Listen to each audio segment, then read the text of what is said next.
Hola, nuevamente con la lectura en voz alta. Recuerden que este proyecto nace con una sola idea, es rescatar la lectura, la importancia de la misma en nuestro desarrollo cerebral, no importa la edad que tengamos.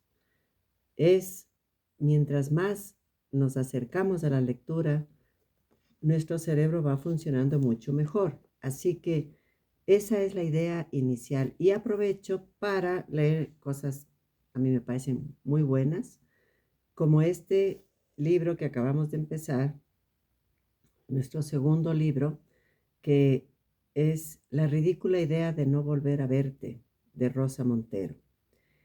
Habíamos hablado ayer en nuestra primera entrega de la primera parte de este libro y terminaba la entrega con lo siguiente: con esas palabras que colocan, que completan, que consuelan, que calman, que te hace consciente de estar viva. Vaya, todos los términos me han salido con C, extraordinario. El ciego tintineo del cerebro. No creo que mi relato de la selva esté tan muerto como aquel de 1984 que me acabó bloqueando. Quiero pensar que es una simple falta de sintonía entre el tema y yo, que no era lo que quería contar ahora, o que antes necesitaba contar otra cosa. Esa novela apareció en mi cabeza durante los meses de la enfermedad de mi marido, en la trama más oscura, más desesperada y acongojante que he ideado jamás. Y ahora no me veo ahí. No quiero meterme ahí. No deseo pasar el próximo año atrapada en esa selva trituradora. En esas horas estaba cuando llegó el email de Elena Ramírez, editora de Sex Barral. Me proponía que hiciera un prólogo para Únicos, una colección de libritos muy breves. El texto del que quería que hablara era el diario de Marie Curie. Poco más de una veintena de páginas redactadas a lo largo de 12 meses después de la muerte de su marido, que falleció a los 47 años atropellado por un coche de caballos. Y la sabia, bruja, maga Elena Ramírez decía: he pensado en ti porque refleja con una crudeza descarnada el duelo por la pérdida de su marido. Creo que si te gusta la pieza, podrías hacer algo estupendo sobre ella o sobre la superación, si puede llamarse así, del duelo en general. Creo además que según hagas la inmersión en el libro y según te sientas al escribir, podría ser un prólogo o el cuerpo central y el diario de Curie un complemento. Ahí lo dejo abierto a cualquier sorpresa. Leí el texto y me impresionó. Más que eso, me atrapó. Pero este tampoco es un libro sobre el duelo, o no solo. Compré media docena de biografías de Madame Curie, de la que antes ya sabía cosas, pero no tanto. Y empezó a crecer algo informe en mi cabeza, ganas de contar su historia a mi manera, ganas de usar su vida como vara de medir para entender la mía. Y no estoy hablando de teorías feministas, sino de intentar desentrañar cuál es el lugar de la mujer en esta sociedad en la que los lugares tradicionales se han borrado.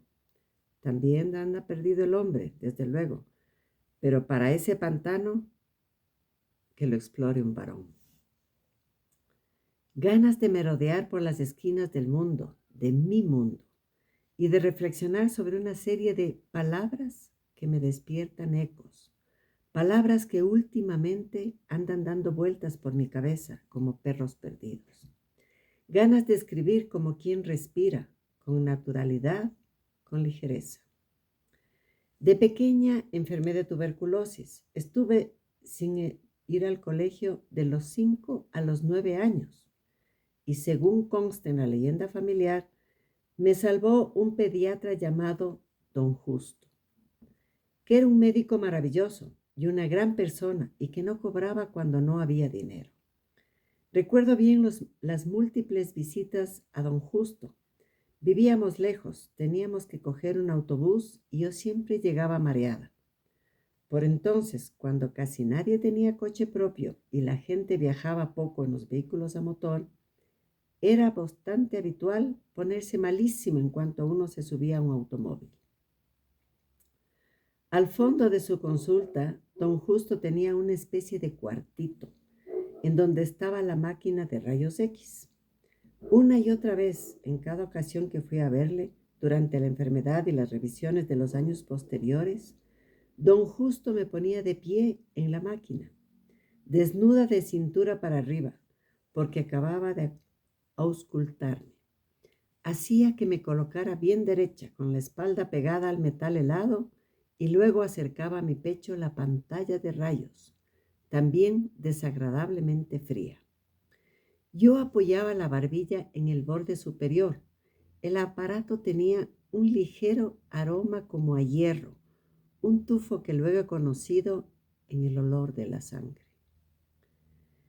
Don Justo y mi madre se instalaban delante de la máquina sin ninguna protección y, tras apagar la lámpara, empezaba el espectáculo. Recuerdo la penumbra del gabinete y cómo las caras del pediatra y de mi madre se iluminaban con el resplandor a su lado de los rayos. ¿Ve usted, doña Amalia?, decía don Justo, señalando con el dedo hacia algún rincón de mi pecho. Esa parte aparece más blanca porque la lesión se está calcificando. Miraban y conversaban animadamente durante un tiempo que a mí me parecía larguísimo. Fascinados por el espectáculo de mis interiores, yo me sentía importante, pero también incómoda e inquieta. Esa oscuridad, ese fulgor espectral que parecía convertirlos en fantasmas, por no mencionar la asquerosa idea de que vieran mis tripas. Hoy calculo la cantidad de radiaciones que debimos de recibir todos y se me hiela la sangre. Aunque resulta tranquilizador saber que don Julio falleció con casi 100 años y que mi madre sigue viva y guerrera a los 91. Todo esto fue a finales de los 50 y principios de los 60. Marie Curie había muerto, destrozada por el radio, un cuarto de siglo antes. Ahora pienso en el brillo frío que salía de mi pecho, como un ectoplasma en el zumbido de la máquina, y siento una profunda cercanía, una rara intimidad con aquella ceñuda científica polaca. De algún modo, su trabajo ayudó a que me diagnosticaran y me curaran, por no mencionar que la madre de Marie murió de tuberculosis. Y además, yo también he visto ese fulgor azul que Curie tanto amó. Digamos que he sido una niña radiactiva y ahora soy una madura mayor o una vieja joven, que desde hace un par de años reside a 2 esquinas de la antigua consulta de don Justo, es decir, a 100 metros de donde estuvo aquella antigua máquina de rayos X que olía como la sangre. Ahora el piso es un gabinete ginecológico. A veces tengo la sensación de que uno se mueve en la vida dando siempre vueltas por los mismos lugares como en un desconcertante juego de la oca. Marie Curie no fue solo la primera mujer en recibir un premio Nobel y la única en recibir 2, sino también la primera en licenciarse en ciencias en la Sorbona, la primera en doctorarse en ciencias en Francia, la primera en tener una cátedra. Fue la primera en tantos frentes que resulta imposible enumerarlos. Una pionera absoluta, un ser distinto. También fue la primera mujer en ser enterrada por sus propios méritos en el Panteón de Hombres Ilustres de París. Trasladaron sus restos allí el 26 de abril de 1995, con gran pompa y boato. Por cierto que en el panteón también están Pierre Curie y Paul Langevin, el marido y el amante de Marie. Y el discurso del presidente Mitterrand, para entonces ya muy enfermo, enfatizó la lucha ejemplar de una mujer en una sociedad en la que las funciones intelectuales y las responsabilidades públicas estaban reservadas a los hombres. Estaban, dijo, como si esas desigualdades ya hubieran sido superadas por completo en el mundo contemporáneo. Pero Marie Curie sigue siendo la única mujer enterrada en el panteón, y el panteón aún se denomina, faltaría más, de hombres ilustres. ¿Cómo conquistó esa polaca sin apoyo ni dinero todo eso, tan temprano, tan sola, tan a contrapelo? Fue una mujer nueva, una guerrera, una mutante. Por eso estaba siempre tan seria, tan triste. Por eso tenía esa expresión tan trágica en todas sus fotos, incluso en instantáneas que, como la siguiente, son anteriores a su viudez. Pienso ahora en el viejo chiste del pastor que tallaba una madera y me digo que quizás lo que salga de este libro sea algo intermedio y que Marie tuvo que ser a la vez San Antón y la Purísima Concepción para llegar a ser todo lo que hizo. La ridícula idea de no volver a verte. El verdadero dolor es indecible. Si puedes hablar de lo que te acongoja, estás de suerte. Eso significa que no es tan importante. Porque cuando el dolor cae sobre ti sin paliativos, lo primero que te arranca es la palabra. Es probable que reconozcas lo que digo. Quizá lo hayas experimentado, porque el sufrimiento es algo muy común en todas las vidas, igual que la alegría. Hablo de ese dolor que es tan grande que ni siquiera parece que te nace de dentro, sino que es como si hubiera sido sepultada por una luz. Y así estás, tan enterrada bajo esas pedregosas toneladas de pena, que no puedes ni hablar. Estás segura de que nadie va a oírte. Ahora que lo pienso, en esto es muy parecido a la locura. En mi adolescencia y primera juventud padecí varias crisis de angustia. Eran ataques de pánico repentinos, mareos, sensación aguda de pérdida de la realidad, terror a estar enloqueciendo. Estudié psicología en la Universidad Complutense. Abandoné en cuarto curso. Justamente por eso, porque pensaba que estaba loca. En realidad, creo que esta es la razón por la que hacen psicología o psiquiatría el 99% de los profesionales del ramo. El 1% restante son hijos de psicólogos o psiquiatras, y esos están aún peor. Que conste que no me parece mal que sea así. Acercarse al ejercicio terapéutico, habiendo conocido lo que es el desequilibrio mental, puede proporcionarte más entendimiento, más empatía. A mí esas crisis angustiosas me agrandaron el conocimiento del mundo. Hoy me alegro de haberlas tenido. Así supe lo que era el dolor psíquico, que es devastador por lo inefable. Porque la característica esencial de lo que llamamos locura es la soledad, pero una soledad monumental, una soledad tan grande que no cabe dentro de la palabra soledad y que uno no puede ni llegar a imaginar si no ha estado ahí. Es sentir que te has desconectado del mundo, que no te van a poder entender, que no tienes palabras para expresarte. Es como hablar un lenguaje que nadie más conoce. Es ser un astronauta flotando a la deriva en la vastedad negra y vacía del espacio exterior. De ese tamaño de soledad estoy hablando. Y resulta que en el verdadero dolor, en el dolor a luz, sucede algo semejante. Aunque la sensación de desconexión no sea tan extrema, tampoco puedes compartir ni explicar tu sufrimiento. Ya lo dice la sabiduría popular, fulanito se volvió loco de dolor. La pena aguda es una enajenación. Te callas y te encierras. Eso es lo que hizo Marie Curie cuando le trajeron el cadáver de Pierre. Encerrarse en el mutismo, en el silencio, en una aparente pétrea frialdad. Llevaban 11 años casados y tenían 2 hijas, la menor de 14 meses. Pierre había salido esa mañana como siempre camino del trabajo. Tuvo una comida con colegas y al volver al laboratorio resbaló y cayó delante de un pesado carro de transporte de mercancías. Los caballos lo sortearon, pero una rueda trasera le reventó el cráneo.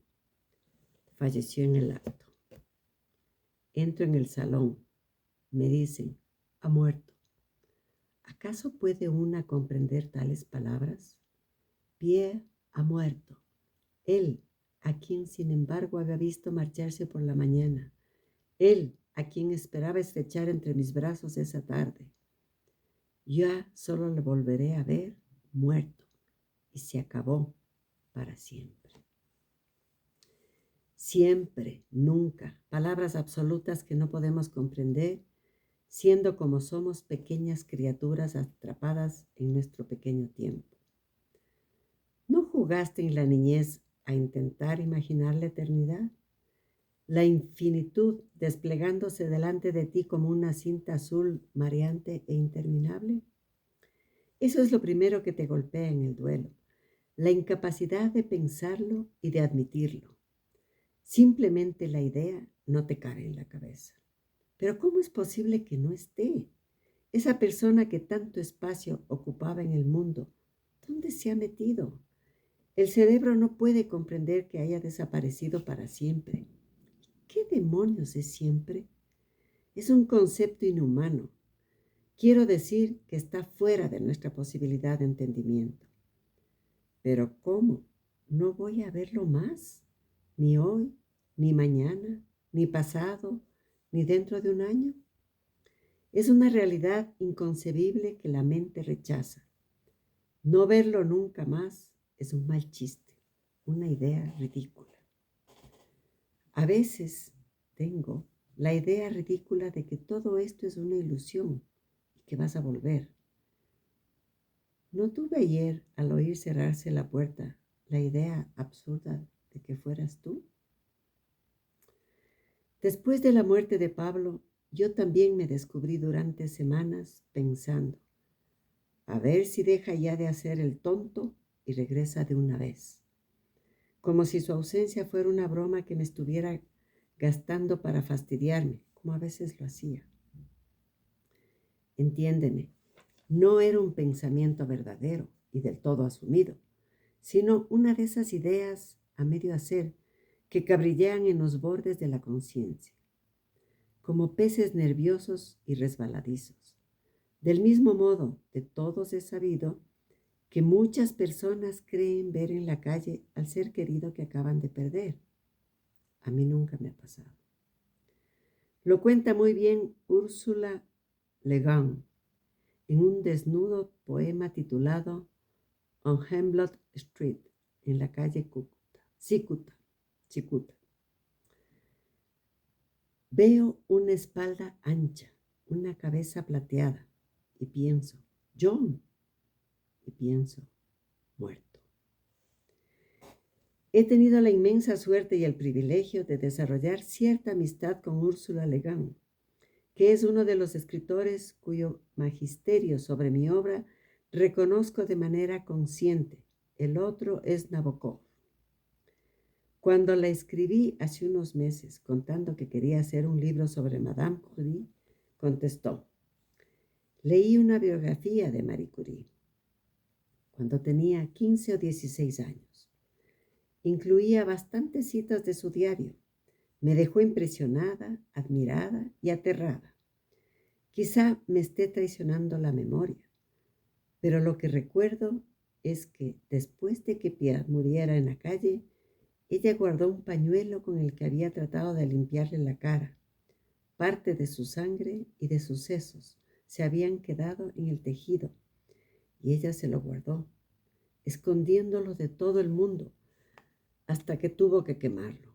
Esa imagen me ha perseguido angustiosamente todos estos años. Cáspita, me dije, ese detalle no lo he visto en ninguna de las biografías que he utilizado. Teniendo en cuenta la edad de Úrsula, nació en el 1999, pensé que tal vez se tratara del libro que la segunda hija de Marie, Eve, escribió sobre su madre en 1937. En el momento en que recibí el email de Le Gant, aún no había leído esa obra, que está descatalogada y que tuve que rastrear por medio mundo hasta conseguir un ejemplar de segunda mano en inglés. De modo que las palabras de Úrsula me hicieron repasar con atención el breve diario de Curie y descubrí un párrafo que, a la luz de esta siniestra explicación, tenía un sentido muy revelador. Con mi hermana quemamos tu ropa del día de la desgracia. En un fuego enorme arrojo los jirones de tela recortados con los grumos de sangre y los restos de sesos. Horror y desdicha. Beso lo que queda de ti a pesar de todo. En mi primera lectura asumí que habían quemado el traje poco después del accidente y tomé lo de beso lo que queda de ti como una metáfora, pero ahora me temía lo peor. Esperé con impaciencia la llegada del libro de Eve y en efecto me encontré con una escena brutal. Casi 2 meses después de la muerte de Pierre, el día antes de que la hermana de Marie, Bronja, regresara a Polonia, Madame Curie le pidió que le acompañara a su dormitorio y, tras cerrar cuidadosamente la puerta, sacó del armario un gran bulto envuelto en papel impermeable. Era el gurruño de las ropas de Pierre.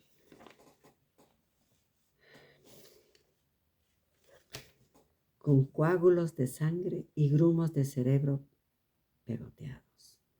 Había guardado secretamente esa porquería junto a ella. Tienes que ayudarme a hacer esto, imploró a Bronja, y comenzó a cortar el tejido con unas tijeras y a arrojar los pedazos al fuego. Pero cuando llegó los restos de sustancia orgánica, no pudo seguir. Se puso a besarlos y acariciarlos ante el horror de la hermana, que le arrancó las ropas de la mano y acabó con la lúgubre tarea. No me extraña que la imagen se le quedara grabada a Úrsula niña. Ya digo que el sufrimiento agudo es como un rapto de locura. Por fuera, Marie sorprendió por su contención emocional. Esa helada, calmada, enlutada mujer, la autómata en la que se había convertido Marie, dice su hija Eve, pero por dentro ardía la demencia pura de la pena. Yo nunca llegué a eso, desde luego. Al contrario, quise portarme bien en mi duelo y agarré el hacha. Me deshice inmediatamente de toda su ropa. Guardé bajo llaves sus pertenencias. Mandé tapizar su sillón preferido, aquel en el que siempre se sentaba. Me puse tajante. Cuando llegó el tapicero para llevarse su sillón, me senté en él desesperada. Quería disfrutar del sudor adherido a la tela, de la antigua huella de su cuerpo. Me arrepentí de haber llamado al operario, pero no tuve el coraje o la convicción suficiente para decirle que ya no quería hacerlo. Se llevó el sillón, aquí lo tengo ahora, recubierto de un alegre y banal tejido a rayas. Jamás he vuelto a usarlo. Portarse bien en el duelo, hacer lo que se debe. Vivimos tan enajenados de la muerte que no sabemos cómo actuar. Tenemos un lío enorme en la cabeza. A mí me sucedió que tomé mi duelo como una enfermedad de la que había que curarse cuanto antes. Creo que es un error bastante común, porque en nuestra sociedad la muerte es vista como una anomalía y el duelo como una patología. Hablamos constantemente de muertes evitables, como si la muerte pudiera prevenirse en vez de posponerse, dice la doctora Iona Heath en su libro Ayudar a morir. Y Thomas Lynch, ese curioso escritor norteamericano que lleva 30 años Siendo director de una funeraria, explica en El Enterrador: siempre estamos muriendo de fallas, anomalías, insuficiencias, disfunciones, paros, accidentes. Son crónicos o agudos. El lenguaje de los certificados de defunción. El de Milo dice fallo cardiopulmonar. Es como el lenguaje de la debilidad. De la misma manera se dirá que la señora Hornsby, en su pena, está derrumbada, destrozada o hecha pedazos, como si tuviera algo estructuralmente incorrecto en ella. Es como si la muerte y el dolor no formaran parte del orden de las cosas, como si el fallo de Milo y el llanto de su viuda fueran o debieran ser fuente de vergüenza. Continuaremos.